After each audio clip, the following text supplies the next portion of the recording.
L'auteur de ce livre, c'est le bien-aimé frère André Oumak. Le titre du livre, Esprit, âme et corps.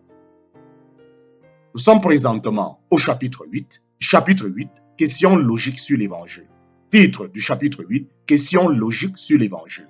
Chapitre 8, petit 2. Chapitre 8, petit 2. La force du péché. La force du péché. Si vous êtes véritablement né de nouveau, Dieu a changé votre nature. Puisque nous sommes morts au péché, comment vivre encore dans le péché? Ou bien ignorez-vous que nous tous, baptisés en Jésus-Christ, c'est en sa mort que nous avons été baptisés? En parenthèse, Romains chapitre 6, versets 2 à 3. Vous n'êtes plus l'enfant du diable qui aimait pécher. Même si vous continuez à le faire, ce n'est plus par nature. Votre esprit a été changé et honnêtement, vous n'y prenez plus autant de plaisir qu'avant.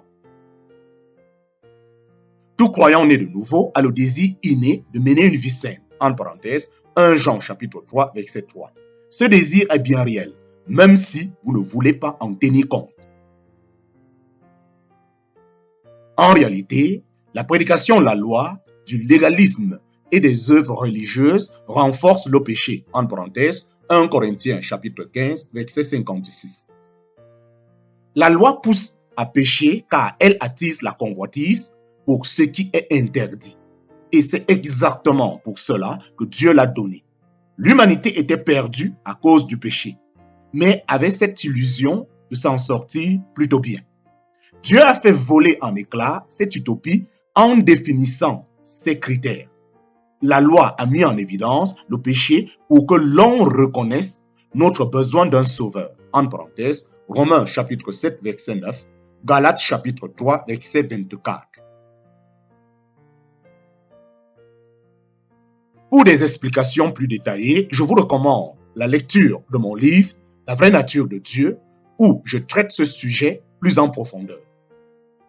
Vous découvrirez comment Dieu, qui est le même hier, aujourd'hui et éternellement, en parenthèse, Hébreux chapitre 13, verset 8, approche différemment les gens de l'Ancien Testament de ceux du Nouveau.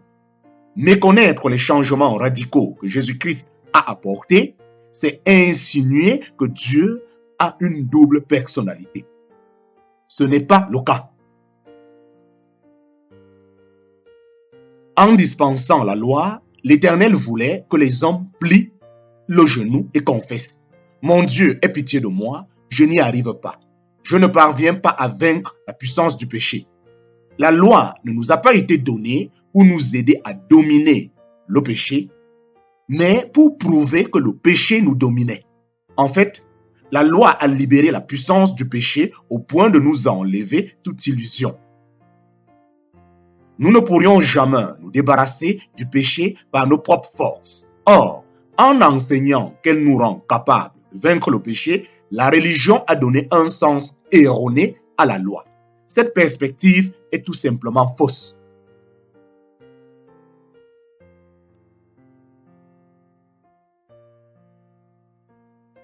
À nouveau, celui qui est réellement né de nouveau a le désir de vivre pour Dieu. Et quiconque fonde sur lui une telle espérance se rend pur comme lui est pur. En parenthèse, 1 Jean chapitre 3, verset 3.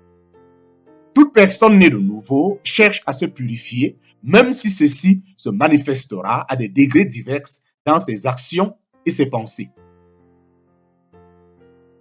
Le péché donne à Satan un accès à notre corps et à notre âme. Ne savez-vous pas qu'en vous mettant au service de quelqu'un comme esclave pour lui obéir, vous êtes esclave de celui à qui vous obéissez, soit du péché qui conduit à la mort, soit de l'obéissance qui conduit à la justice. En parenthèse, Romains chapitre 6, verset 16. Satan veut injecter à tout prix la mort dans votre vie, ainsi que la maladie, l'infimité, la pauvreté, la honte, la dépression, le découragement, etc. Pourquoi octroyer à votre ennemi l'occasion de s'opposer à vous? Nul besoin aux chrétiens de sanctifier sa vie pour satisfaire Dieu et se faire accepter par lui. Toutefois, les actes et les attitudes conditionnent la qualité des relations avec son prochain. Voilà un des avantages non négligeables d'une vie sanctifiée. Une vie sainte par accident. Une vie sainte par accident. Savoir que ma relation avec Dieu dépend de la perfection, de la sainteté et de la justice de mon esprit me libère du péché, mais pas de la possibilité de pécher, car ma perfection est incomplète tant que mon corps n'a pas été glorifié. En attendant la rédemption de mon corps, je profite quand même d'une relation stable et solide avec Dieu en fonction de qui je suis dans mon esprit. J'ai mené une vie plus sainte par accident que la plupart des chrétiens ne l'ont fait intentionnellement.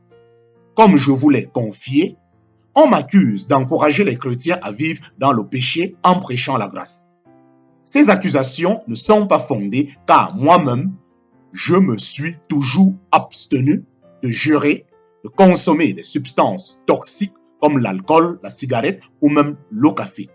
Je ne prétends pas que la consommation de café et de liqueurs fortes soit à mettre dans le même sac, mais, histoire de plaisanter, un passage biblique contient une promesse relative au café. S'ils boivent quelques breuvages mortels, cela ne leur fera aucun mal. Marc, chapitre 16, verset 18.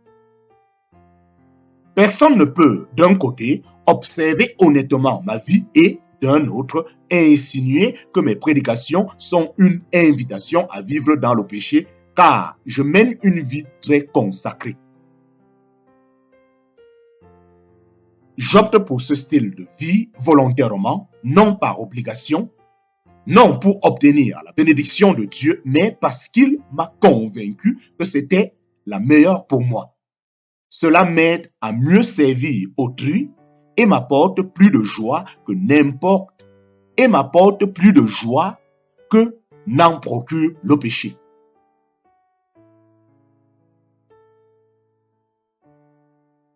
Dieu continuerait à m'aimer même si je vivais dans le péché, en parenthèse, grâce à la transformation qui a eu lieu dans mon esprit. Mais moi, je ne m'aimerais pas et les autres non plus d'ailleurs, car le péché offense aussi bien Dieu que notre entourage. Dieu continuerait à m'aimer même si je vivais dans le péché. En parenthèse, grâce à la transformation qui a eu lieu dans mon esprit. Mais moi, je ne m'aimerais pas et les autres non plus d'ailleurs, car le péché offense aussi bien Dieu que notre entourage. Dieu vous traite comme son enfant car votre esprit est né de nouveau. En revanche, celui que vous auriez l'intention d'escroquer ne vous traitera pas ainsi. Il vous traînera devant les tribunaux. Il vous traînerait devant les tribunaux et votre incarcération serait une source de souffrance. Dieu continuerait à vous aimer, mais votre vie ne serait plus aussi belle. Certes, vous n'auriez pas perdu votre justice, mais quel choix idiot vous auriez fait. Je n'essaye pas d'être dur, simplement honnête. Soyons clairs, si une vie sainte n'incite pas Dieu à vous aimer davantage, elle augmente votre amour pour lui. Dans la même logique, un manque de sainteté n'incite pas Dieu à moins vous aimer, mais ce choix atténue votre amour à son égard. Bien que l'amour de Dieu pour vous soit immuable et inconditionnel, vos choix impactent directement votre amour pour lui. Discernez-vous à présent l'objectif de la sainteté? Soyons clairs, si une vie sainte n'incite pas Dieu à vous aimer davantage, elle augmente votre amour pour lui. Dans la même logique, un manque de sainteté n'incite pas Dieu à moins vous aimer, mais ce choix atténue votre amour à son égard. Bien que l'amour de Dieu pour vous soit immuable et inconditionnel, vos choix impactent directement votre amour pour lui. Discernez-vous à présent l'objectif de la sainteté? Venez avec assurance. Venez avec assurance. Pécher n'est jamais un choix intelligent, mais ce n'est jamais un problème entre Dieu et vous. Il a déjà traité la question de vos péchés passés, présents et futurs, et vous êtes pardonnés depuis votre nouvelle naissance. Vous pouvez donc vous approcher du Seigneur avec assurance à n'importe quel moment, même lorsque vous avez commis une faute, lorsque vous êtes dessus de vous-même ou que vous avez donné à Satan un accès à votre vie. Vous pouvez toujours entrer avec assurance dans la présence même de Dieu, votre Père, et recevoir ce qu'il a pour vous, parce que votre esprit reste parfait. Il est toujours en règle avec Dieu. La parole nous encourage à se présenter devant le Seigneur lorsque l'on a besoin de miséricorde et d'aide. Avançons-nous donc avec pleine assurance vers le trône de la grâce afin d'obtenir miséricorde et de trouver grâce pour un secours en temps voulu. Hébreux chapitre 4, verset 16. N'attendez pas que tout aille bien pour vous approcher de Dieu. Faites-le avec assurance et recevez-le grâce et recevez la grâce qui va vous sortir de ce mauvais pas. Le Père Céleste invite celui qui est uni à son Fils à s'approcher de son trône en tout temps par la foi. C'est le droit de naissance de tout enfant du roi. Une vie sainte par accident.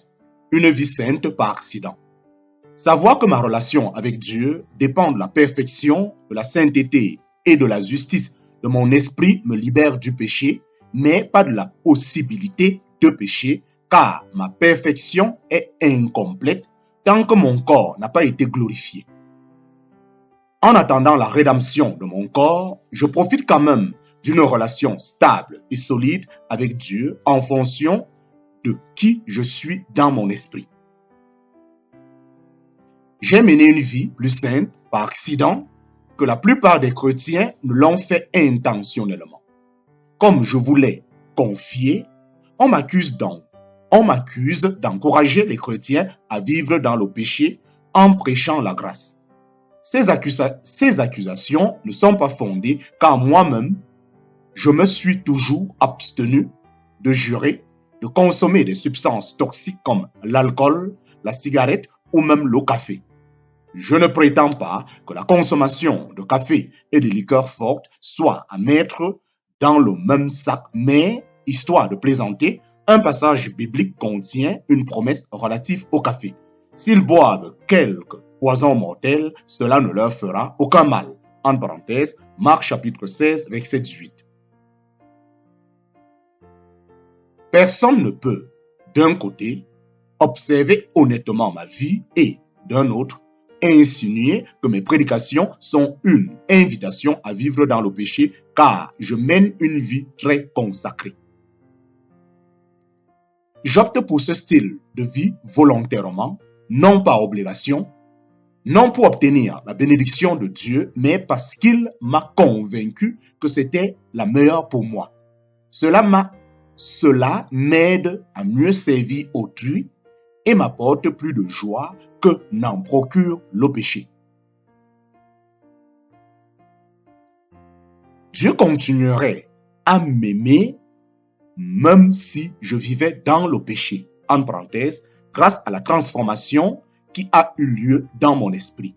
Mais moi, je ne m'aimerai pas et les autres non plus d'ailleurs, car le péché offense aussi bien Dieu que notre entourage.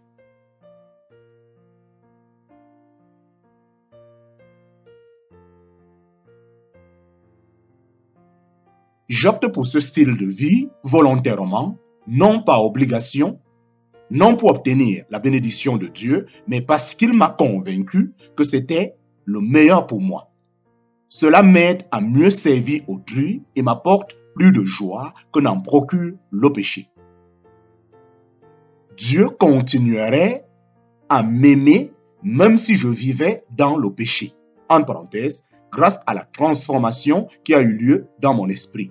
Mais moi, je ne m'aimerai pas et les autres non plus d'ailleurs, car le péché offense aussi bien Dieu que notre entourage. Dieu vous traite comme son enfant, car votre esprit est né de nouveau. En revanche, celui que vous auriez l'intention d'escroquer ne vous traitera pas ainsi.